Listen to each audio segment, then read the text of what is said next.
Frankfurt کتاب میلے کو 70 سال پہلے شروع کیا گیا تھا۔ کتاب میلے کے افتتاحی تقریب میں جرمنی کے صدر والٹ شائٹ مائر نے شرکت کی تھی۔ اسی حوالے سے دیکھتے ہیں اصغر مرزا کی یہ رپورٹ۔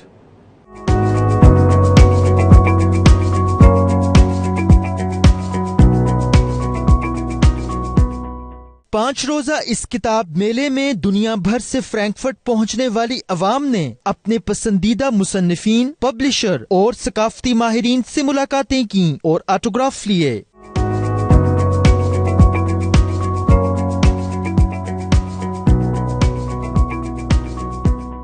اس عالمی میلے میں نئی کتابوں کے ساتھ ساتھ قدیم نایاب کتابیں بھی نمائش کے لیے رکھی گئی ہیں۔ علم دوست احباب اپنے پسندیدہ مصنفین اور مشہور شخصیات کے ساتھ جدید ٹیکنالوجی کے بارے میں بھی معلومات حاصل کرتے دکھائی دیے۔